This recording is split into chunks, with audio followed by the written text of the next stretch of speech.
Unlock the power of AI in marketing with our new series, AI Agent. Dive into the world of SaaS tools, discover how marketing pros deploy bots, and explore the best use cases for AI in your marketing strategy. Only on Marketing in the Age of AI podcast with Emanuel Rose.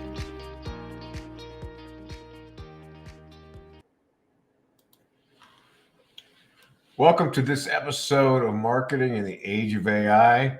We're kicking off the Agent series, or AI Agents, today with Erich Archer, who's an Emmy Award-winning creative executive, AI innovator, and video production expert with over 20 years of experience in storytelling and cutting-edge media.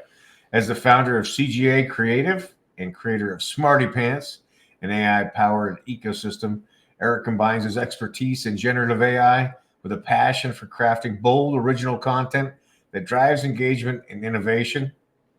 Whether leading nonprofits, consulting with top brands, or exploring the future of AI-driven storytelling, Erich is dedicated to helping others unlock their creative potential and embrace the disruptive power of AI.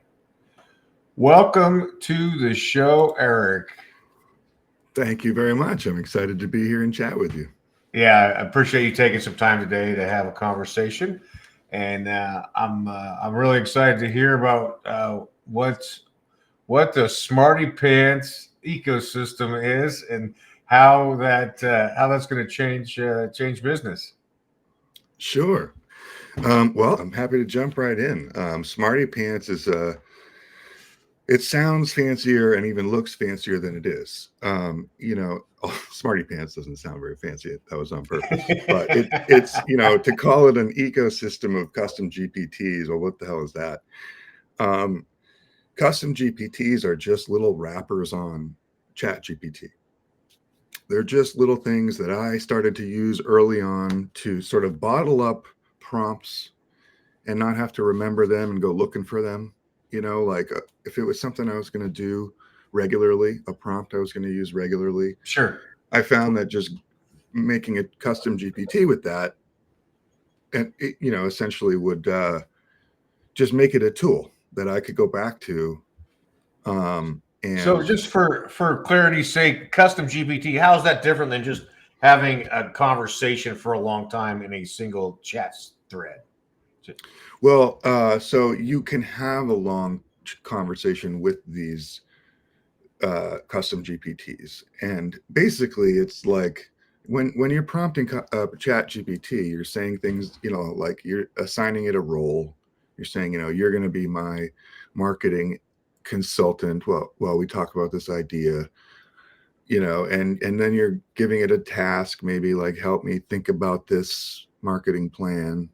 Right. And you're trying to figure out good prompts to ask it to get good responses. And that's how the conversation with ChatGPT goes. And so I just, if I was going to have a conversation like that regularly, I might go make a custom GPT. And all that is going into that section of ChatGPT where you can do this and saying, you're a custom GPT that is a marketing expert that helps me with my marketing plans. And whatever, other information you have decided to bake into that transaction. So you're essentially giving it a kind of a permanent conversation context and role. Exactly. And maybe some KPIs or directives for outcomes. Exactly. And I just found that was a nice, easy way to make these little tools. And it's super simple. Anyone can do it. To just, wherever I was going to have that repetitive conversation. And then, after a while, I made a bunch of these things, and I just found that being a visual person, I needed a more visual interface than ChatGPT was giving me. Right. ChatGPT just had them all listed down the sidebar, and I wanted more of a dashboard kind of experience, with all these things that I had made. Probably 50 or so is when I started to think about this. And I had encountered this other tool. I get these newsletters, you probably get them, that show you all the new fun tools that are out. And Whimsical was one of those. And Whimsical is just a really great infinite whiteboard. where you can sort of like mood board anything. You can throw text and pictures and GIFs and whatever else you want up there. And it's a nice way to kind of like ideate. And at some point I thought, you know what, maybe I'll just stick all my GPTs there, and then I can kind of move them around and like figure out how to organize them and stuff. And I can also put the links there to them, which is cool. Yeah. So, okay, now I've got 50 GPTs in one place with a visual interface and links to each one. And I'm like, wait a minute, this is like a platform, you know? Right. Yeah. And so then I started to think about, well, how, you know, along the way, actually, I'd thought about and made some for others. How could I make them just for the public? I would often make these and be like, oh, well, this is useful to everybody. And I would make them public and share them with LinkedIn or whatever. Right. And I started to think about a way to do that in a templated way. So how could I just sort of like press a button and have one of these things made that does a certain thing? And I started to figure out like, okay, if I wanted to do a SWOT analysis, which is a pretty common business framework, Sure, where you're at. Right. ChatGPT knows what that is. I don't have to explain what a SWOT analysis is to ChatGPT. So Right. I don't need any training really. Everyone talks about how you got to train these models. Well, it knows what a SWOT analysis is. Right. It just needs to know which path to go down, what's the context, and what are we trying to achieve, right? Right. And so, okay, it occurred to me, well, if I could just make it ask me in a Q&A way for the information it would need to conduct the analysis, then by the end, it can do the analysis. Like, I don't even have to tell it.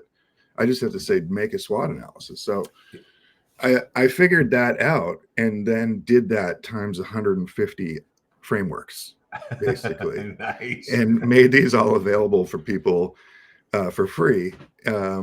And so now there's a couple hundred, I think, of these things that do all kinds of different well-known frameworks. Such as, give us another one besides the SWOT analysis. There's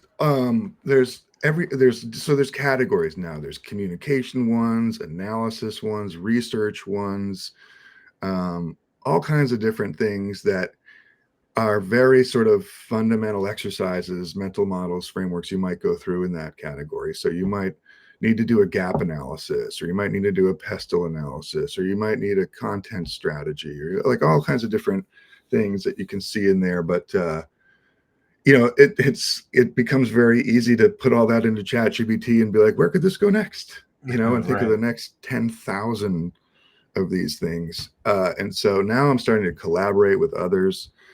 And if people have proprietary steps, like this one marketer I've been working with has a proprietary 11-step product market fit exercise he does with his clients. Well, cool. Let's make that one, and we can co-market that. Or like my real estate buddy wants to make some for real estate, and so we mapped out some for brokers, some for brokerages, and it becomes very easy to figure this out and then engage this. Okay, just do the Q&A thing with me, so that you get the personal information out of me that I would need to do this. Yeah. And then you walk away with that output of whatever it is. So, it's just, that's all it is really, is just a whole bunch of those little baby wrappers that I've put out there for people. And you can get a link through Gumroad, which is this other cool site I found where you can put digital products, and you can make it free, but pay what you want, which I thought that's cool for SmartyPants, because I don't know what this thing is worth and I want people to try it out. So let me put it there, and maybe some other day I'll charge for it, and I can charge for the collaboration separately. And so it's just all just sort of happened this way. It's kind of fun. Yeah, no, it's a really interesting way that you have taken the ChatGPT and then built some structure to it, so that it's more straightforward for people to interact with it than just having kind of that blank canvas. So what are like some of the most popular frameworks that you've had people use and get results from? Well, probably the SWOT analysis is where everybody starts, or not, I shouldn't say that. I mean, one of the challenges with it is feedback. I didn't build this platform really. It just sort of came together. And so I don't get a lot of the back end analysis you might hope for. Yeah. But, people mention that one to me quite a bit. But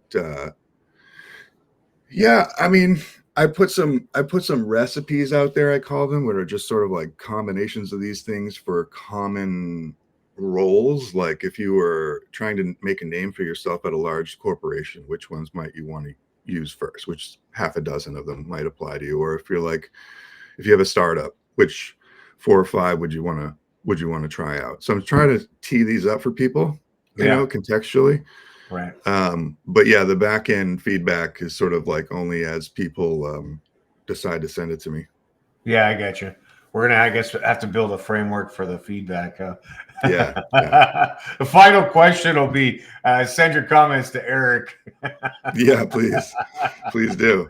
I'm starting to figure that out, how to like introduce myself at the beginning and provide links and stuff. And now I have a concierge in the middle that knows all of the links to all of them, and you can ask it. You can just go there for starters and say, "Hey, what the hell is all this?" And it can say, "Well, what are you into?" Right. And kind of guide you through it, and then it'll give you one link per conversation. I've encountered a few bugs with it, but for the most part, it works pretty well. So I've left it there for now. It's about 9 out of 10 times you'll get the right output out of that. So it's pretty interesting. Well, what else are you leveraging ChatGPT or other AI tools for in the work that you're doing? Well, I did jump on the $200 a month OpenAI subscription, and I have been using deep research and search and the task manager as much as possible, because I figure that's what I'm paying for. Yeah. I should be trying to push that every day, those components that are new and fancy. And they're going to mark another big shift.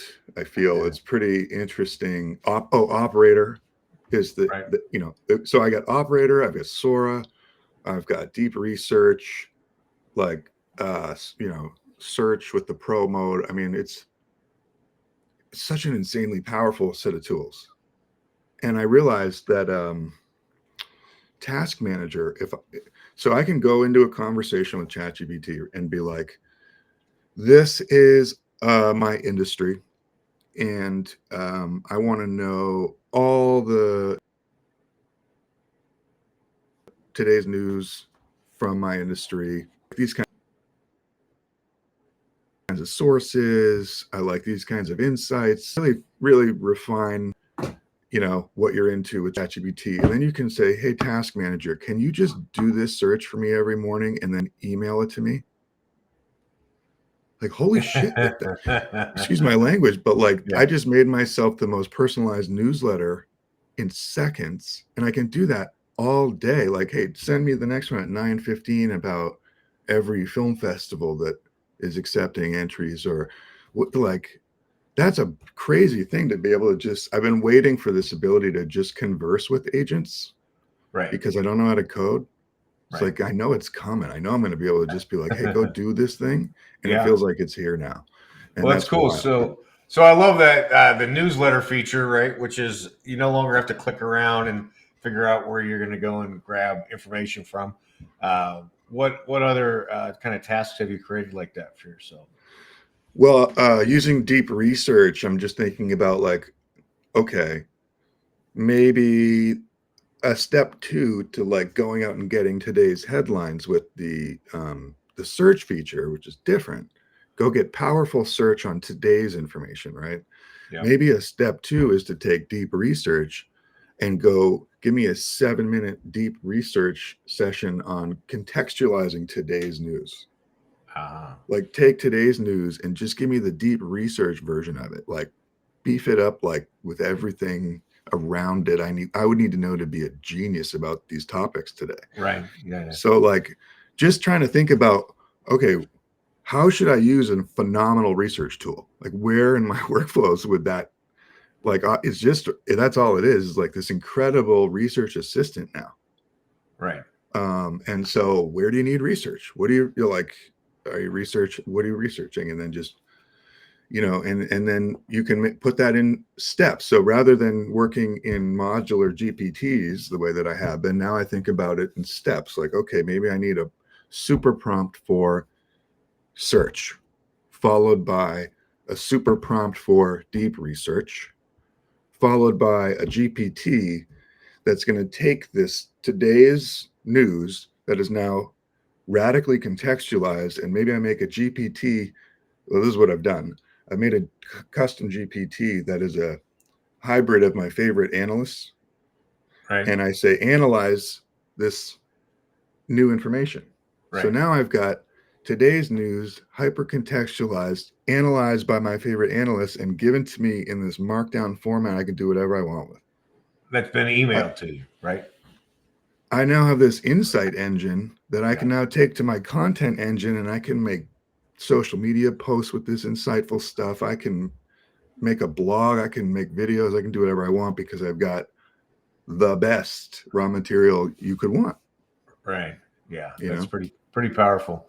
And if you can get it so that you just set it up one time and then it's being delivered to you, then you've leveraged the technology correctly, I think. Yeah, that's pretty cool. Yeah, just trying to make it do what it's good at. These things are not all in one tool. Right. So I try to go to each tool for what it's best at. Right. Yeah. And like you said, as not being a coder, that's what's so amazing about this time is that these no code or low code solutions that we have access to allow us to connect up all these disparate pieces of software even and then get delivery in a way that is valuable to us to get on with our day, essentially. Yeah, it's pretty incredible. I mean, to think about I think about it like I want my presidential morning briefing. Right. Like the daily dossier handed to me, like, here's the whole thing, man.